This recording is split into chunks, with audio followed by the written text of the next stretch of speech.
Well, I'll shoot him a Text, text too, text him. man. What you say? I said I'll shoot him a text too, and if he come on, if he get a chance to come on, then come on. He'll come on. All right.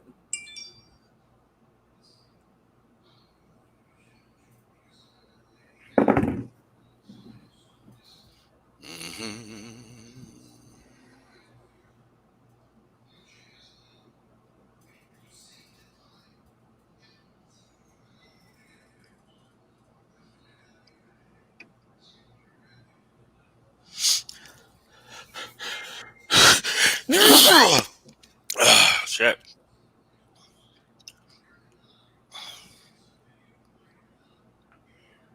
Man,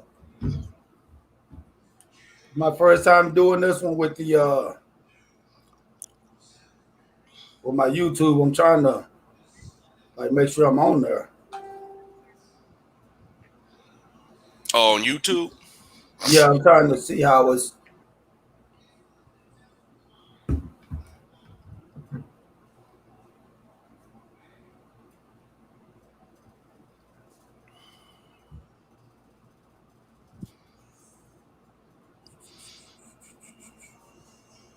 Do that, then I'll count it down. All right, bro.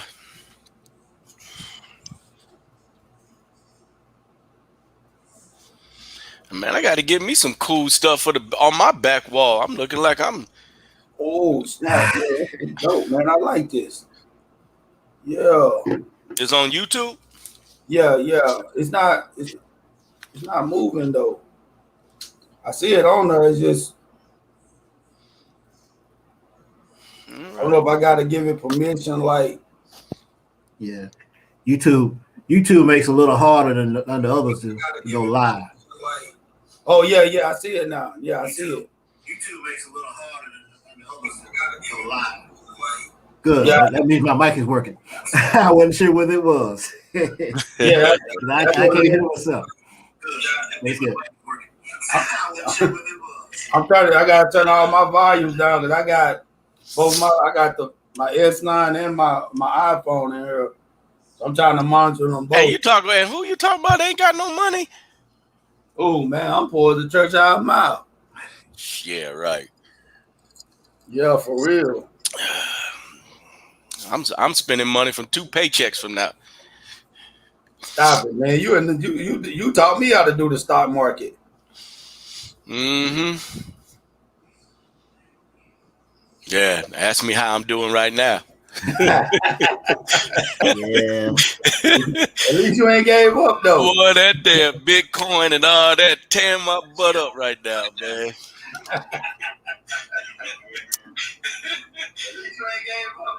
that damn Bitcoin and all that tearing my butt up right now, man. All right. Let's count it down, man. All right. I'm gonna go with the old countdown. That way, since it's just us three. Let's do it, brother.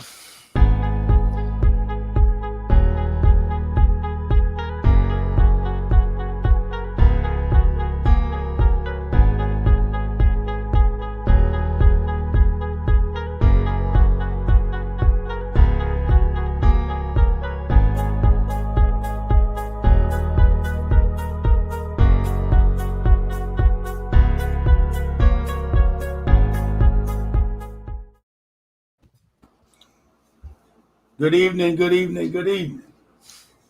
I'd like to welcome y'all to the Bench Podcast. This afternoon, we'll be talking with my bro, Big Rob, aka Robert Starks. What's up, everybody? I got one of my producers / brother / military homie, JC Smith, is in the building. Introduce yourself, sir. Scott, good. What's up, y'all? Good to be here. We took a couple of weeks off to try to perfect a few things, take care of some business. We all human. So with that being said, we're going to dive right in. One of the issues, and I wouldn't even necessarily say it's an issue, but it's one of the things that it goes back to being accountable. And that's like we're talking about some of the decisions we made as young men and, to adulthood, to present day. I know people that know me know I've had some health issues, some personal tragedies, as well as I think we all have. Stark, you're one of the guys that kind of brought this topic to my attention. And of course, JC, I'm assuming he's older than both of us. So even though we all look healthy, we don't look like what we've been through. True. So with that being said, Starks, I'd kind of like for you to lead it off on some of the issues that you're currently facing or have faced as a direct part of what you did growing up in your upbringing in terms of libation, lifestyle, and all of that. Mm-hmm. This is especially good topic for our younger people that's out there that don't think that what you do in your past will come to light in your future, and basically what you do to your body when you're in your 20s and 30s, it does come back to get you in your 50s. I'm a 51-year-old man, 24 years in the Army, constantly dog my body out. Constantly was putting my body through. I was a wild child, drinking. I smoked from age 17 to 42. I smoked from the time I was from age 17 to 42. Never thought nothing of it. I kept looking at my parents. I was like, man, my parents is good. They smoke. I'm good. I drank every day. I knew people that were like in their 60s that drank more than I did. So I'm like, they in their 60s are still drinking. I'm good. And not realizing that, after a while, this slowly but surely starts taking effect on you. And I mean, I retired out the Army at 44. Was I 44? Yeah, 44 years old, 43. And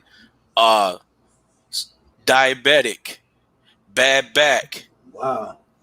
They said I had the lungs of a 65-year-old. From all that smoking over the years, and just different health ailments that someone at 51 shouldn't have. And I tout myself as someone who I exercise. Me and my wife have always been the type that exercise, and we work out and we go through different phases. Yeah, my weight, has been a yo-yo since I've retired, but like most military people. Like most military, first thing you want to do is eat everything and get fat because you ain't got to take no tape test. So no PT.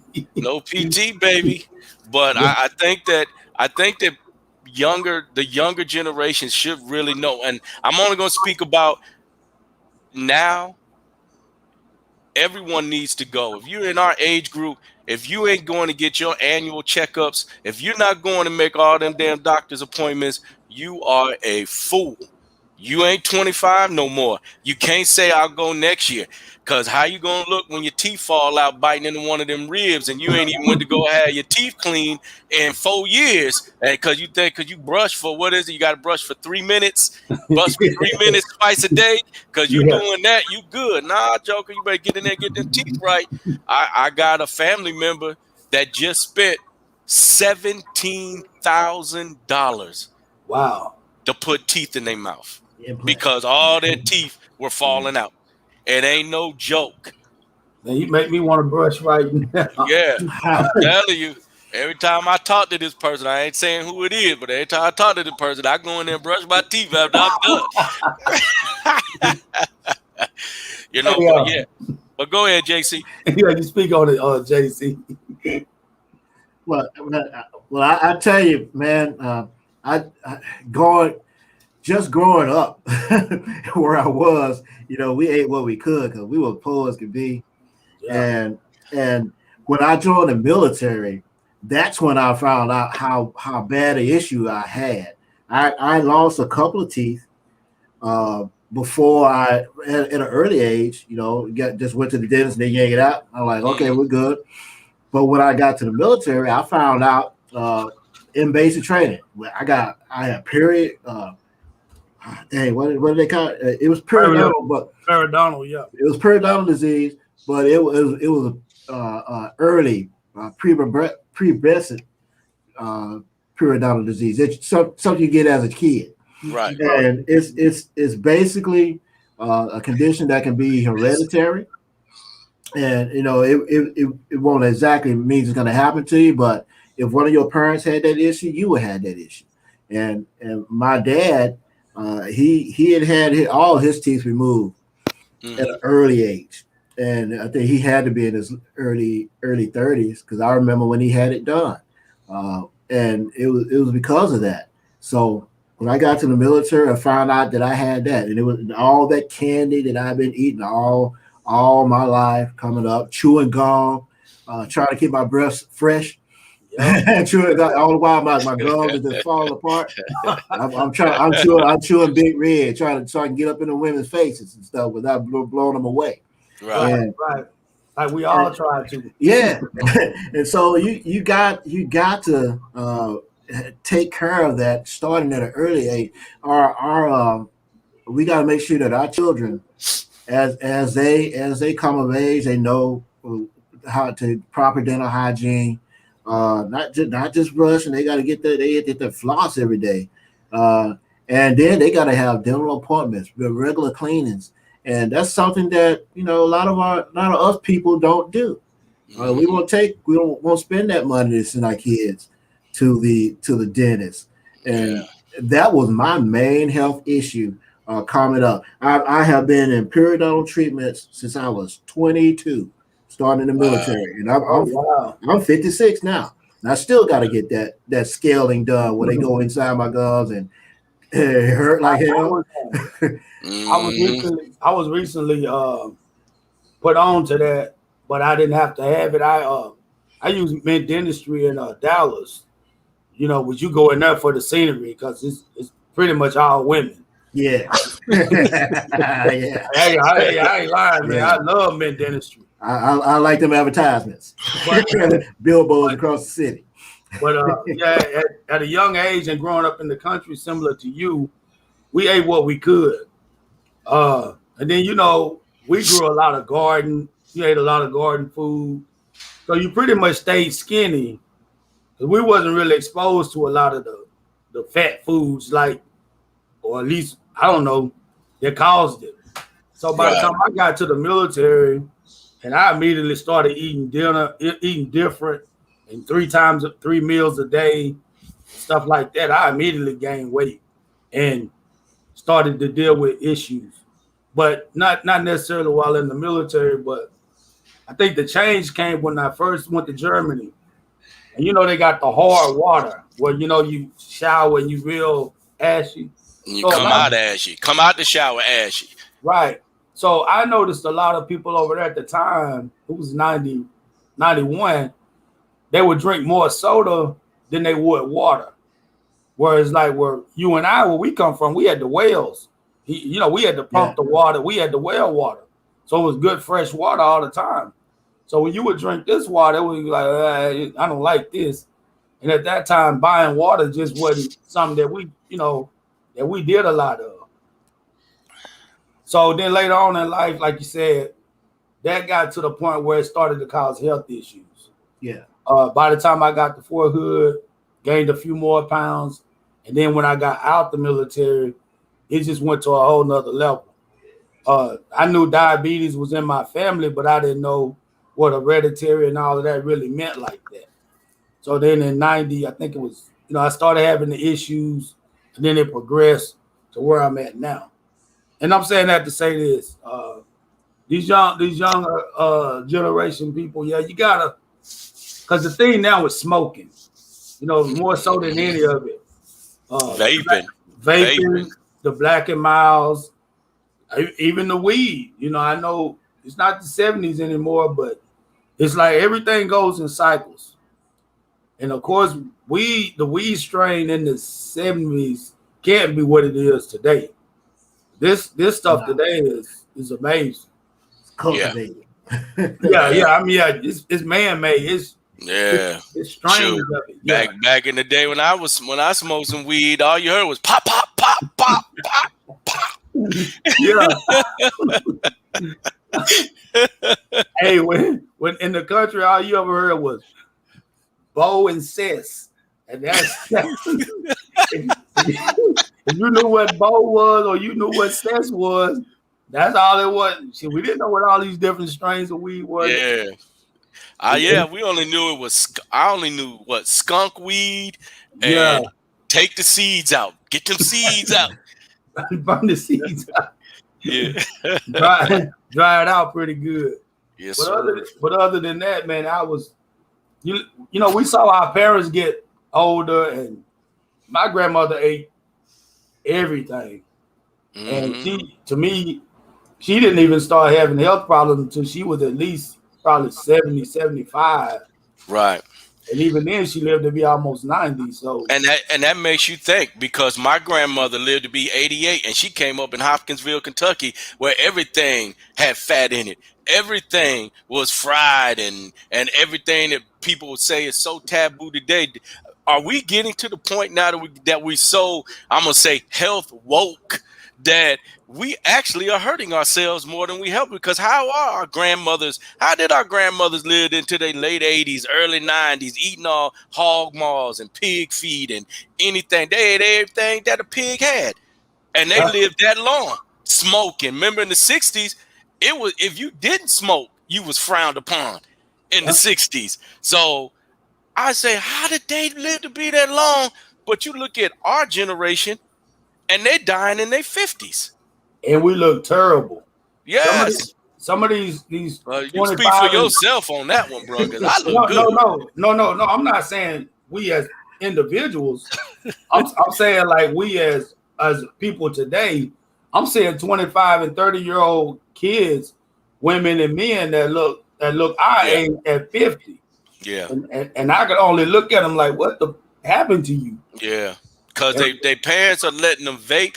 You think about it, the 80s babies, the 80s and the 90s, it just seemed like the kids that are now teenagers came up in that big push of where their parents were teenagers. So a lot of them is only like 15, 16 years older than their oldest child. And so, you don't teach a baby, can't teach a baby right from wrong, especially when they've been doing wrong their whole life under those circumstances. So as far as teaching the health benefit, I mean, I've seen friends that let their kids smoke, drink. Well, if they don't do it in here, they're gonna do it out in the streets, using that model. But I'm like, dude, that's not cool. Nah. Nobody said. Nah. You sitting there getting drunk with your 16-year-old son? That's not cool. And what you doing to his liver at 16 years old? Let that man make that decision when he get old enough. Yeah.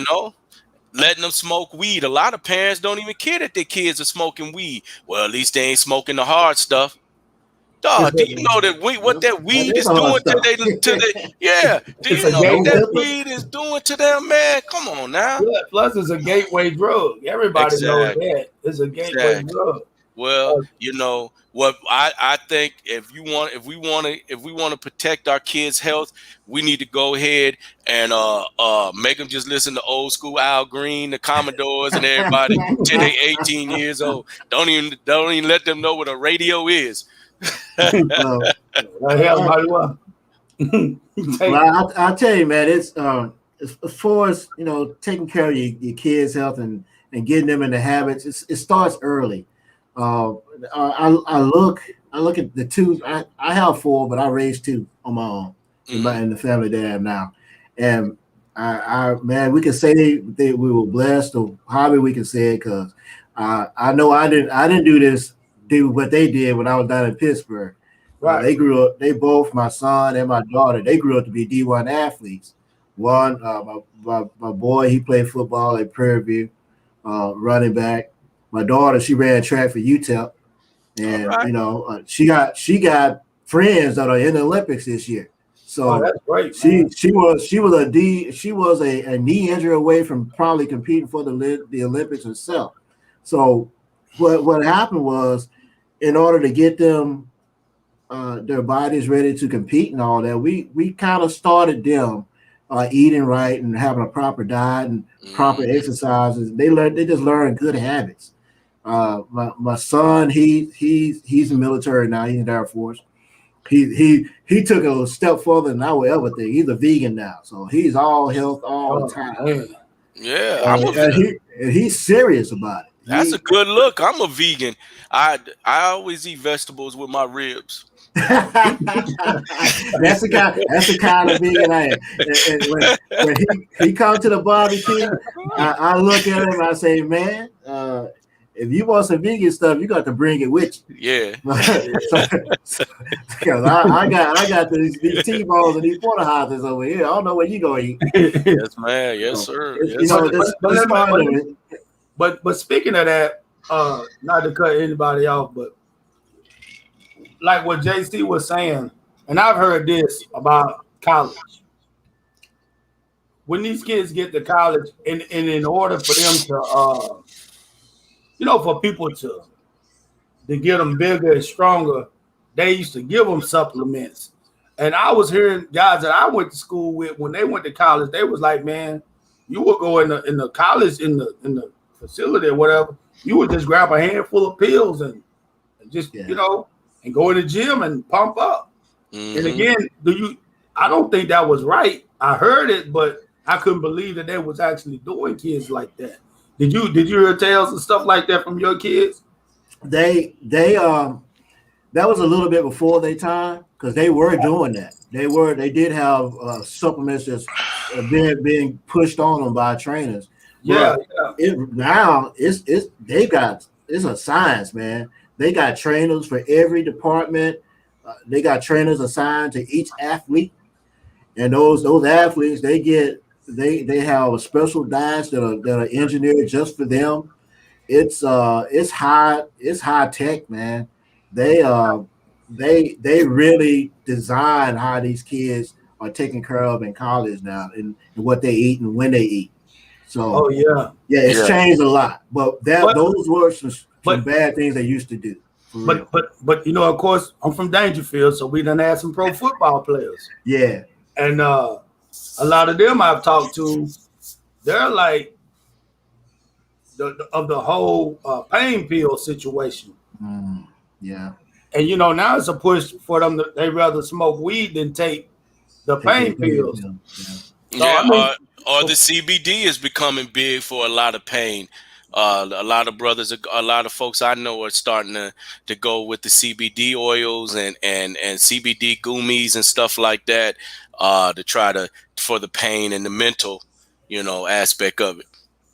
So before we moved on, I wanted to ask y'all what y'all thought about that, because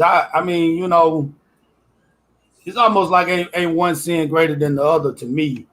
You gotta pick your poison. Yeah. You got to pick your poison. I mean, you either going to sit here and you're going to suffer through the pain, and that could lead to years of just depression, or you can try or career ending. Yeah. I mean, it's a tough choice that these youngsters got to make. I mean, I hope they make the right choice. I think I did okay. I think I did okay. Some health issues that you get, it just comes with life. Some health issues are brought. I'm thank God that my liver is still good. I had a liver function check last week, and they said my liver is still good. So I didn't blow a hole in my liver when I was younger, because I was, Craig could tell you, boy, I was every day. Crazy. I was hard. I was going hard every day. And and what I'm guilty of is not necessarily bad decisions, but it's not heeding the message. Mm-hmm. When they told me to stop or slow down, I was like, I'll stop tomorrow. Right. Okay. Right. And you, Jonathan, what were you about to say? Well, I was gonna chime in on the painkiller situation. Okay. They were subscribing these drugs, and think about it, they were subscribing them knowing that they were addictive to the point that they were. Right. And it wasn't that, they were just subscribing them to people that absolutely needed it. They were subscribing them to people that did. Like I would go in, for a little checkup, dental checkup, and they give me some hydrocodone. And, Right. and every time my daughter go to the doctor, they would subscribe her hydrocodone. And I'm like, why are they just subscribing these meds for little issues that regular pain medication could take care of? So Right. it got people addicted that didn't have to take those drugs, man. I know a lot of people were in a lot of pain and they needed that kind of stuff, but it should they should be held accountable for the way they did it to the people. I think the government is now because they getting those big heavy fines and lawsuits and stuff like that. And for the record, before we move on, my number one drug of choice since 1993 has been the BC powder. I find it cures all. Regular crushed up aspirin. Yeah. Hey, You take that before you start drinking. You will not wake up with a headache. You will not have a headache when you get up. So I'm BC powders and energy drink, and I'm Gucci. Hey, before we move on to the next topic, man, one of our military brothers, Keith Jackson, aka Cool Keith, chimed in, man. Say he's proud of us and great job. So shout out to Keith, man. You got to come get on the show one day, bro. That's right. This is what it's for. People like us right. that done really lived it and seen it. Hey, shout out to Josie Cannon. She constantly comes on and showing us love. Shout out to you, Josie Cannon. One of the next topics I wanted to kind of move on to is like you and I discussed it too, Starks, but his brother, which is one of my like best friend Aces, we talked about like when our parents get older, being able to in their twilight years, being able to make decisions and help them. The first question off of that is I wanted to know if y'all feel like, are we obligated to do that? Is it just the right thing to do? And, is it something that we want to do? Man, you asked a big question. I can, if I go ahead and jump in first. Go ahead, JC. Go ahead. Of course, my family is going through something right now. I don't know how much they would want me to put out there with our mother, but I would say situations started as far as providing for our parents on this particular subject. For me, it started when I left home because I'm the oldest. Me and my the next to me, my brother Tim that passed away a couple years ago. Right. We were the oldest, so what I did. And I kept it a secret. It's not something that I spread out there, but I would give my mom money all the time, even when my dad was living. And when I got out of the military and got with the company that I work for now, well, I set up a card where when I got paid, it paid that card, and my mom had the card. So every time that I got paid, she got paid. Whenever I got a raise, she got a raise. I got a bonus, she got one. I mean, it automatically just came out of my check. Like I wouldn't even miss it. And the reason I did that was because I left four kids, younger kids at home that they had to take care of. And then as they got older, they grew up and they had kids. So my mom, she was elementary school. She was babysitting. You ain't lying because I remember going over there. I seen the desk. Oh yeah, I seen the classroom. So, I ain't lying. So she was bragging to me about what she done taught there. And outside that room, there was a set of encyclopedias that they didn't know at the time, but those were my encyclopedias. And she was teaching them out of those books every day. And of course, she's helping to raise those kids for her kids, so her kids could take care of their families, go out and get jobs, get training or whatever they need to do to be able to make it in life. She didn't want to have to ask them for money that they didn't have, but I didn't really have it either. But I made a way to do it, and I kept doing it up until last before COVID happened, and some health problems actually hit my mother. So I stopped it at that time. But it was something that I felt I needed to do, mainly to help her through those times. And then because as she got older, she needed that help to help get through. So it was something that I was glad to do. I know with Starks, before I speak on the Starks is the type he speaks to his mom every day. So he's a mama's boy. So what say you, bro? Hey, all day, every day. I talk to my mama every day. Give her their flowers while they above ground. That's my motto. And I will say this. I told my wife when we first got married 25 years ago, don't ever try to come between me and my mom because you'll lose that battle every time.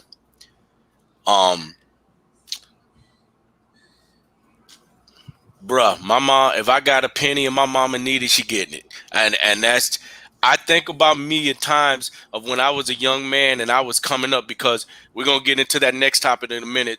So I'll skip that little part of it. And when I was a young adult, anytime I needed money, advice, anything, my mother was there for me. I was not good with money. I was not good with money for a long time. Credit me and get it. I think I had a negative 200 credit score. I didn't get my act together till I met my wife, and I was about 26 is when I finally started getting my act together. I truly believe that it is our duty to take care of our parents. I honestly, if your parents were there for you, if your parents were an essential part of your life growing up, I do believe that you're obligated to be there for them, but it should not get to the point to where it hampers you and your family. You can't take food out of your kid's mouth, Right. to put in your mama's mouth. You got to try to find that thin line. So my opinion, I'll feed my kids and take the food out of my mouth and give it to my mom. And that's how I would be. I've always been that type of person. But I understand that some families get to the position where they can't. God has blessed me. If my mother fell ill or needed someone to take care of her right now, pretty easy for me. That would be easy for me to go in and bring my mother to live with me.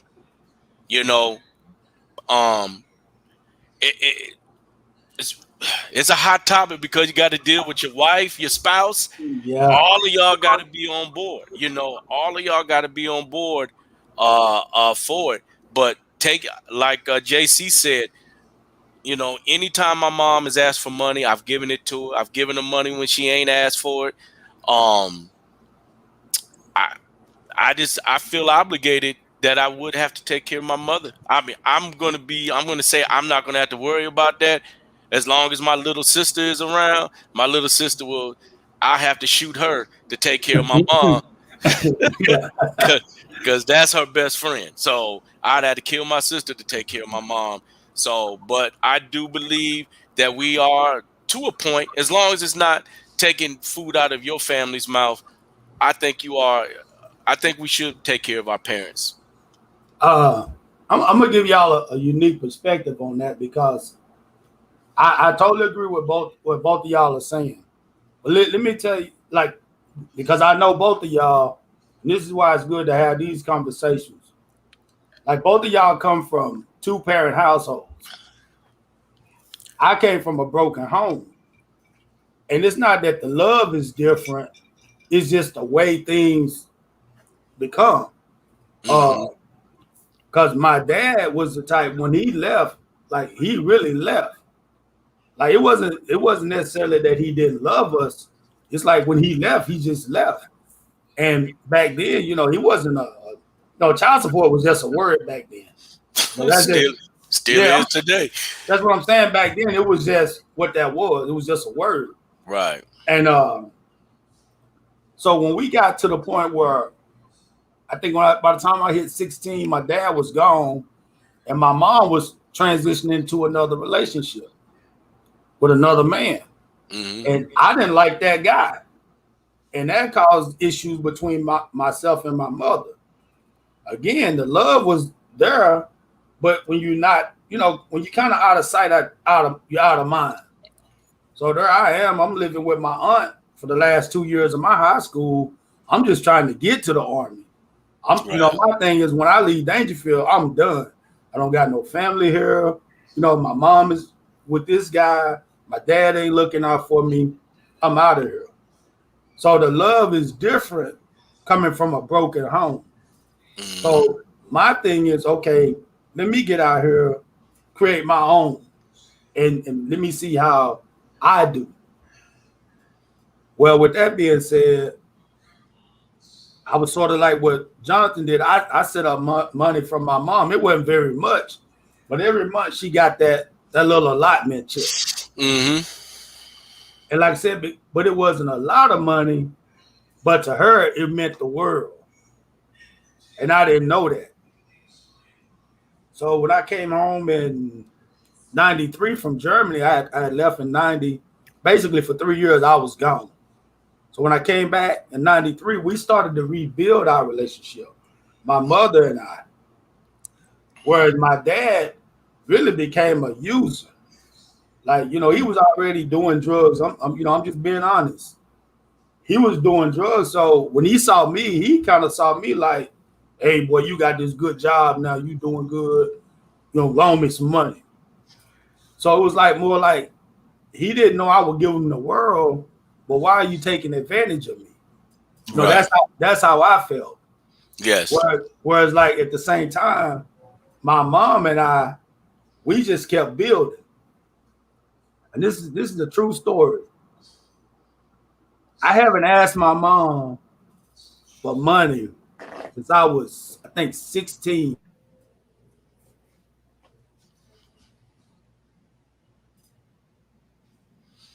Oh, look like a little tactical difficulties. No, we good, man. It's just All right. the weather going crazy. All right. But yeah, that's kind of where we were. But this is the real funny part. Like I haven't asked my mom for money since I was 16.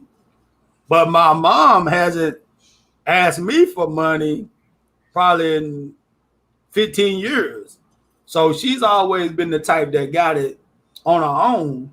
And this is like she got past the old relationships and we just kept building to present day. Right. I call my mom now, like, hey mom, I want some tuna fish. So she'll like, hey, you want the apples in it? Like, yeah. But she just made me a bowl of tuna fish the other day. That's the type of relationship we got now. Right. Yeah. And it doesn't have to be, everything is, I think that as long as we don't forget that we got parents, I think sometimes that is just as good as anything that's monetary. That's why I call my mom. That's why I interact with her all the time, because I don't want her to forget that I love her. I know what you did for me. I'm the man that I am today because of you, and I don't want her to forget that. I'm not going to move on. I understand when we get married, your parents and your siblings become your extended family, and this is your family. But nah, I understand that, but I don't roll like that. My mom is my family. My mom, my sister, my dad, my nieces, my nephew. They all are my family, and I try to stay involved in their life and provide them. And even if it's not monetary, I'll call my nephew and talk to him on the phone. Give him advice. Right. Tell him I love him. I'll call my mom on the phone and we'll sit there and talk about, some Netflix movie that she done watched or something like that, man. And that means the world to her. Just that her son still makes her a part of his life. I think a turning point in my relationship with my mom was a few years ago, because like we're going to progress to this other point I want to talk about, but like no parent, none of us as kids want to see our parents get sick and put in the hospital. Well, that happened to me before it happened to my mom, because my mom is still relatively healthy, but I went through a situation to where I'm like, not sure if I'm gonna see tomorrow. Right. And the impact that I saw it had on my mother, it's like all the bad that ever happened between us, it was like it's gone. I wake up from surgery, she right there, you know. Mm-hmm. So that meant a lot. And then, like I said, for the last few years, it's just been up and up. But now, like I said, another point I'm making is like when they get into a situation where, like when you say the twilight years, and they can't provide for themselves, are we as kids and siblings? Like I know what my mom, she got sisters living. So do you think her siblings or the kids should be more of to make the bigger decisions in the situation on what they should do going Well, next? I'll tell you this, man. My family, we kind of in this particular situation right now. Right. Right now, my mom's actually in the hospital, has been for quite some while, in and out, and that's why I go back to what was said earlier, where you gotta make sure that you communicate with your parent, with your mom, with your dad, whoever's with you, still in those twilight years, mainly because you never know when something will happen to them to where they won't be able to communicate their wishes. Exactly. And you'll need to know what to do, because you will come across a time where you will have to make a decision. Like I had to make a decision with my mom, and it just had to be done. I only got 3 siblings right now, and as far as that particular decision being made, what's going to happen when they get out of the hospital? What you're going to do next? What kind are you gonna if something happened to them? Are you going to try to resuscitate, bring them back? Those kind of decisions. I don't think it should be left up to those siblings, unless they are very close. Now, if you have an auntie, you have an uncle that's very close to your parent, and they have that kind of sway over her well-being, and is looked up by you and your family, your siblings. You might pass that decision on to them, but a lot of times you don't have that, and you have to make that decision. So basically, you're saying though, respect their decision. Exactly. That's an interesting point, JC. I mean, that's very interesting that you would say that, and I've never looked at it like that. I always would think that it would be the siblings, but you have to keep in consideration Right. their siblings, and I never really looked at it from that aspect. I always thought that if it came down to a decision about my mother, it would be me and my sister that would make that decision. Never really even took in consideration her sisters and brothers, because my mom's family is very tight knit. So that's mine was big. My family was big. yeah, and it's like 11 of them. So that's never really looked at. Thank you, man. That's something for me to even look at into.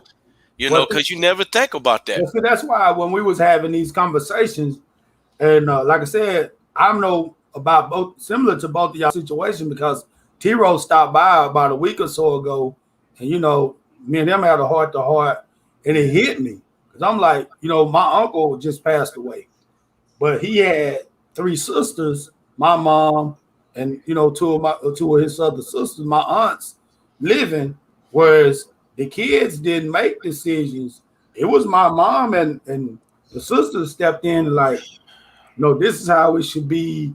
This is what we're gonna do, and we'll respect y'all wishes, but this is our brother. This is our big brother. And it played out the way it was supposed to, I think. But I often wonder, because like what's interesting about JC's situation, he has a sister who's a nurse. You see what I'm saying? Yeah. And that makes it like, okay, at some point, her opinion got to be taken into consideration because of her profession, and that's her mother. But like I said, also we got to look at the sibling situation to where, like, because I know when some of my aunts died, my uncle, who was the older brother, he stepped in.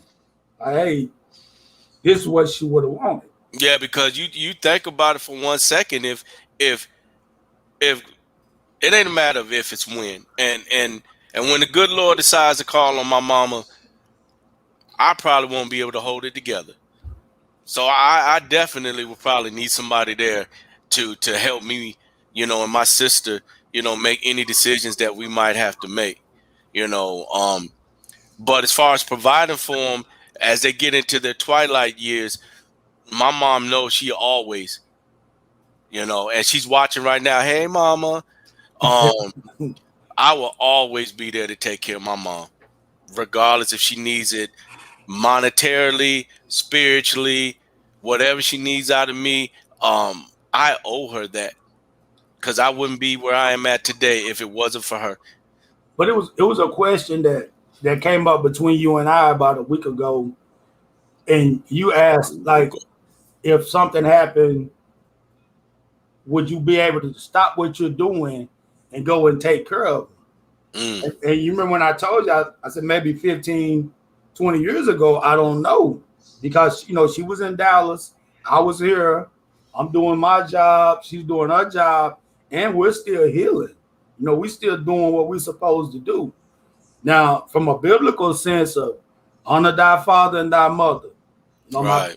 My father passed a long time ago. I wish he could have saw the man I progressed into, but unfortunately that didn't happen. I tell people all the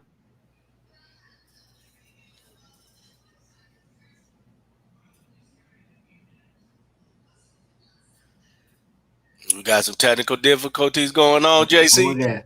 Yeah, he's back. All right. Back. Pay that internet bill. Pay that internet bill, boy. No, it's the weather, man. Y'all gotta stop tripping. I got two internets. Well, you were in mid thought, man. So go ahead and finish that thought. Finish your thought, brother. But no, like I was saying, I learned that from him. Hey, I wish he was looking at me like right now he would be proud. But with that being said, though, I don't want to make this occasion somber or nothing like that, because we all, this was a subject that was near and dear to all of our hearts, because we're really all mama's boys, and that's just the truth about it. I'm the baby of the bunch now. I'm the baby. I ain't 50. I'm 49. So yeah, like I said, this was just something I wanted to get out, and I really did it. Like I said, my friend and brother, T-Row, he put it on my heart and my spirit. And then me and you, like, I talk to both of y'all all the time, but more so Starks. Every time I talk to Starks, I'll leave my mama, my mama, my mama, my mama. So I'm like, okay, I get it. Your mama's boy. Watch your mouth. Okay. Oh, man. But anyway, moving on, man, to another subject that's this is a good one. This gonna be a good one. No, this is about the whole thing with becoming empty nesters. See, again, this is why I knew this was the right panel for this, because, like, Jonathan recently downsized in houses. Yeah. Starks is currently about to build a castle in the next few years. I don't understand why.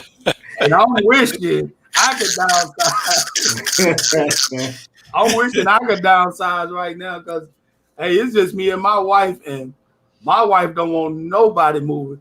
We trying to figure out what to do with every room in the house. I could have 2 man caves if I wanted one right now. But my wife said, don't put another bed in this house. So with that being said, did you ever think about that day? I'm gonna lead off with Jonathan. Yeah. Did you think about that day? Man. Because I know how big your house is. Yeah, it was a mansion. That thing was a mansion, man. I might as well say it. Yeah, it was. And the the day I realized that I needed to, I'm getting too old being in this house. I could. We had we had them cathedral ceilings at like 30 feet tall, Yup. and I had to change a light bulb that I had to carry a ladder up the dang stairs just to use an extension to reach that light bulb. And I did that the last time. I got the top of that thing. I looked around. All those rooms on the upper stair, the upper deck were empty. But just my studio was up there. Right. In fact, I had moved it from one side of that upstairs to the other side, and it was empty. I had a TV up there that wasn't being used because we didn't want to walk up the stairs to watch that summer done. Watch the one downstairs. So it was right then that I decided, hey, it's time to get rid of this house and get into a small one. And it's nice, man. It's like, you can you can walk around your house in your underwear if you want to. You ain't gotta worry about nobody walking in on you. But JC,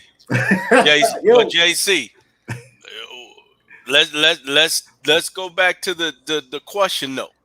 Oh, how okay. do you feel about being an empty nester? You had all those kids growing up. You had your kids with you, and now you by yourself. Kids gone. It's just you and mama. Here's the hard part about it. You find out how strong your relationship is with that woman you hit, and you find out that, hey, I don't really like what she watching on TV. Hey, what you watching? That kind of, and she definitely don't like what I watch. And she go in the other room. Yeah, right. So I spend a lot of time in the studio, and when I come out, the time is hers. So you see all these good times hanging on the wall. Yeah, I might get to touch one twice a week or something, but you gotta strengthen your relationship with that person that you're gonna be spending the rest of your life with, because you find out a lot of things about them when that last kid moves out the house. Mm-hmm. So it's that's what I found out. Go ahead, Greg. I'm gonna tell you a sign of I knew your house was too much for you. The last time I was at your other house, we was in your studio, and I it was upstairs, and I come out and I saw all the dust on your pool table. Like, what the how you got a dusty pool table? I don't even use that thing. Like, it's gotta be for decoration. Yeah. But I was like, it's gotta be. That's too much. Now, where it starts is, whether you can't believe it or not, Starks was shooting blanks his whole life. So he just recently got I think his kid was born 3 years ago. Something like that. So for him about to build something, massive, I think he just don't want to leave no money behind for the kids. I don't know what he got going. I tell y'all like this. I'm scared and happy at the same time. Okay. My daughter's 17. She'll be 18. My daughter graduates this year from high school. I'm excited for her, but I'm scared at the same time. I was blessed enough that me and my wife established our relationship, so we know what it is to be by ourselves. Right. We had many years of by ourselves where it's just us. So our relationship is strong. So I'm not worried about us. But being an empty nester, not having somebody, that extra person in the home that you just look at every day and say, I love that little person right there. Right. Look what that little person is becoming. I think that for maybe a couple of years before me and you, Craig, started talking about this a week or so ago, I was like, man, I can't wait for this girl to graduate next year, man. She joining the army, get the hell out of here, so I could just so we could chill, like JC said, walk around in my drawers. But now that just talking about it and listening, it's a little scary, man. Do you want to? Are we obligated? You know, I know one topic that we said we weren't going to talk about is talking about how long do you take care of your kids after they leave the house. Oh yeah, well that's a conversation for a whole nother day. Yeah. So I'll invite you back for that one, JC. Yeah. I got an opinion on that one. Yeah. Yeah, but I tell you this much: as far as being an empty nester, I ain't gonna go long-winded on it. I'm actually sad that my daughter's gonna be leaving me next year. I'll be honest. But I don't feel that you should keep your kids around for your benefit. I think that you got to let them go out there on their own. I've seen, especially the girls, I've seen too many fathers that overprotect. They can stay in my house as long as they want. I got them, and then they become dependent.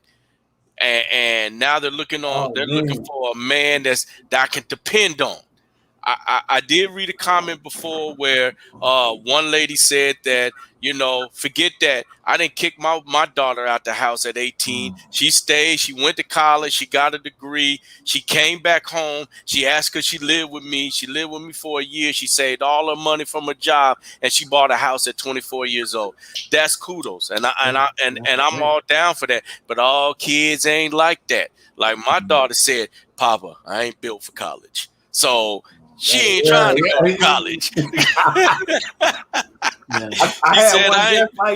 She said, I'm not built for college right now. You know, so, hey, you go on and you're going to do what you do. But I'm not going to let you sit in my house and work at McAllister's making $11 an hour and pay the internet bill at my house. And you just up in there chilling like I have to go off the Roxanne Shante movie and what my mom and dad told me. The door locks at 10 o'clock. So I'm scared. I don't know how you manage the JC, but I guess you do got to manage it. And Craig too. But I'll be honest. I don't want my daughter to leave, but I do at the same time. I'll be honest with you, man. I thought it was something that I wanted at first, because I didn't realize, I'm not joking when I say, when you got two other men in the house, and you know, and the wife come in there fussing at you, even though I might have pissed on the commode, I can lie and say, hey, no, they did it. You know, I can't lie like that no more. You see piss on the floor, piss on the rim. That's all agree. My eye was closed. Yeah. It was 2 o'clock in the morning. That's all. I ain't circumcised. You know how that goes. But anyway, like in the morning, I mean, like later on, but like I said, one of my sons who's like extremely talented with music, and he that's the path he wanted to do. So okay, no college money. One daughter, she said, I'm going to college, but you know, it's like holding your money up and you set a lighter to it, just burn the money. Yeah. You burn the money, then you just throw it away. But so every time I got to start missing them, the grandkids started to come. Yeah. And once we started the whole grandkid phase, like that just put me in hog heaven. Yeah. So now that's where I'm at. It's not necessarily missing the kids, but it's like, yeah, we do have a nice size home, and when my grandkids come over, they can be there.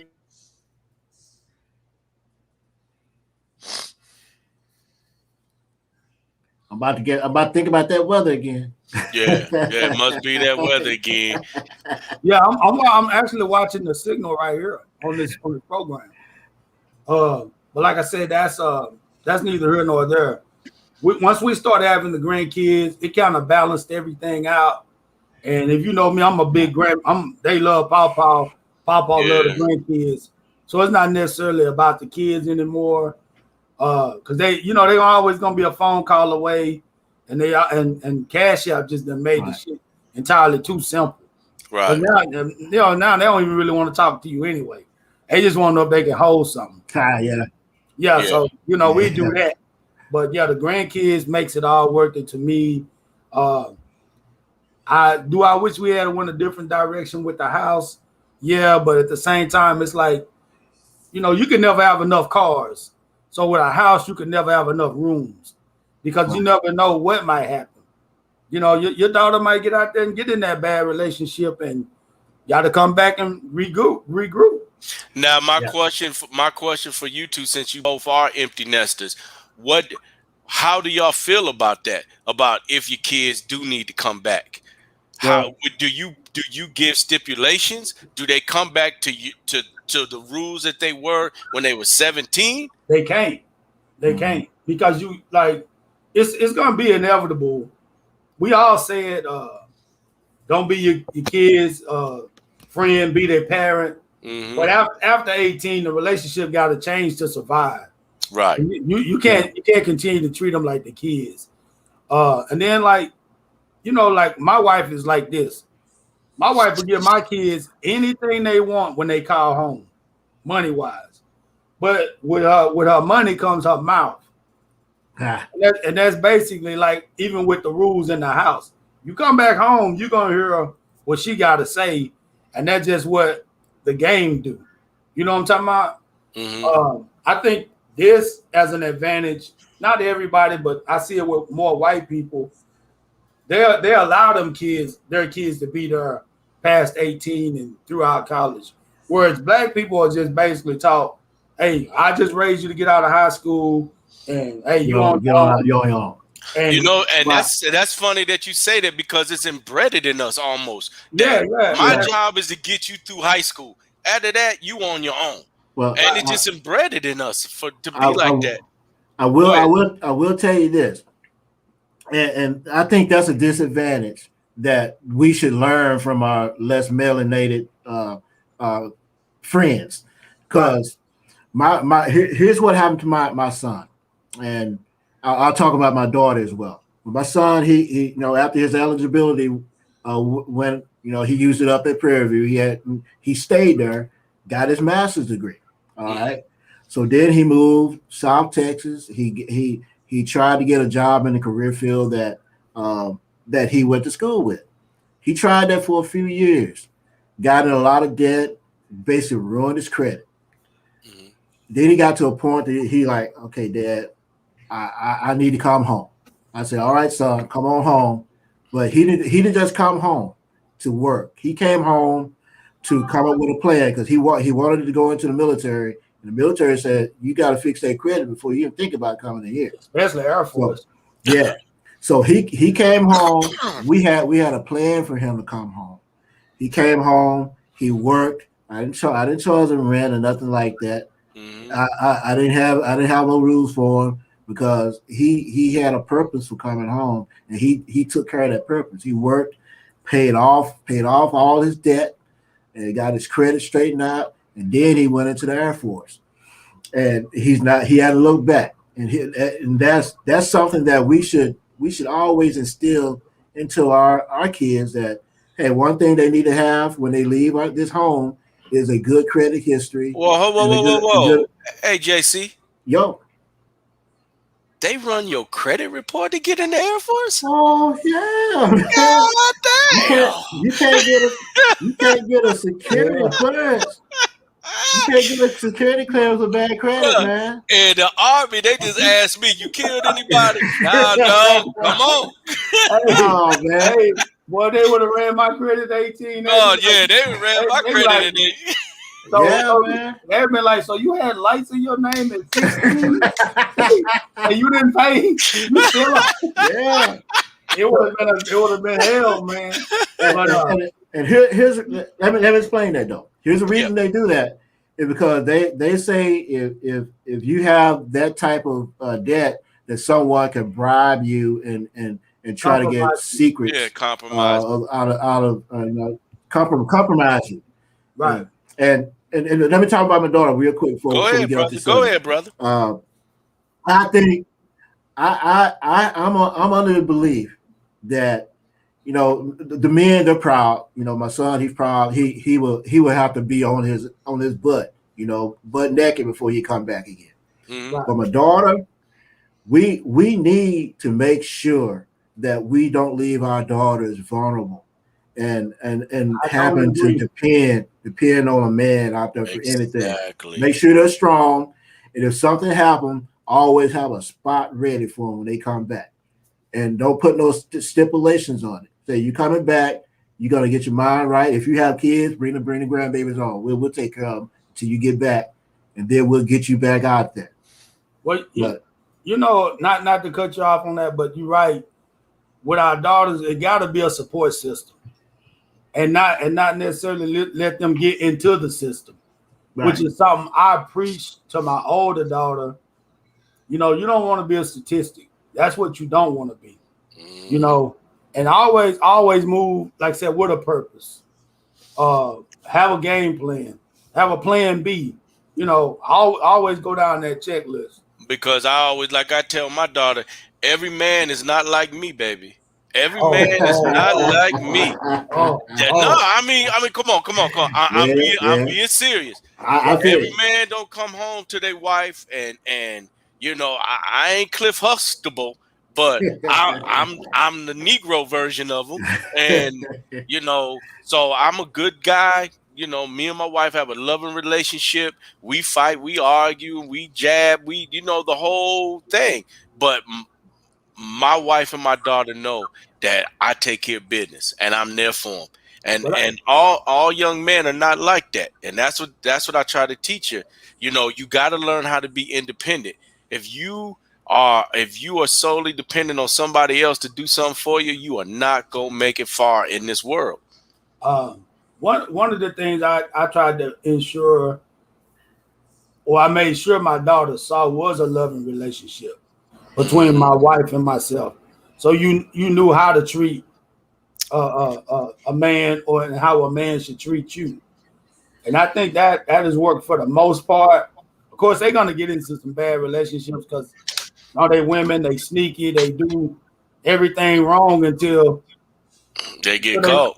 Till they get caught or they get caught up. Yeah. But like I said, I think how I learned how to be a better father by my father not really being there. My daughter has looked up to my older sister, her older sister, and saw, hey, she got kids.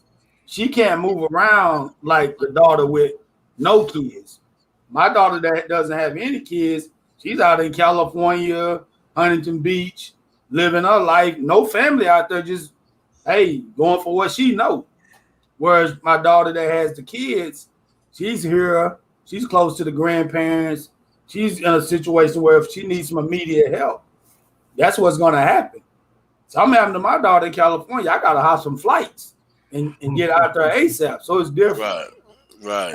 And again, that's why I've told her, hey, look, before you get in a relationship, like Stark said, everybody knows your daughter, her first man she should be in love with is her father anyway. So when they see that, then they know, okay, yeah, I done experimented a little bit, but this is the type of man I'm looking for. This has been a great broadcast, man. We tried some new stuff with getting put on to Facebook and the YouTube. So y'all can check us out on YouTube. We're also trying to establish a time to get the show back on the road. And everybody that tuned in tonight, we really appreciate y'all tuning in. Yes, sir. Tell some friends about us, man. And I'd like to give a special shout out to JC Smith tonight. Came in, hey, home run. Now he's an honorary bench member. So you know how that goes. Yes, sir. And then shout out to my homie, the big dog, Robert Starks. And his contribution is always, what that is. Next week, we'll be on some different stuff. Hopefully Macy will be back. And depending on where we're taking it, we might even have JC back. We got some guests that we've had that y'all really enjoyed. I enjoyed the feedback, and like I said, I really appreciate everybody tuning in. And I'm about to end this broadcast, but Starks and JC, y'all stay on. And to everybody else, we appreciate y'all tuning in to the bench. And hopefully we'll see y'all next week. All right, everybody. Thank you. Peace out.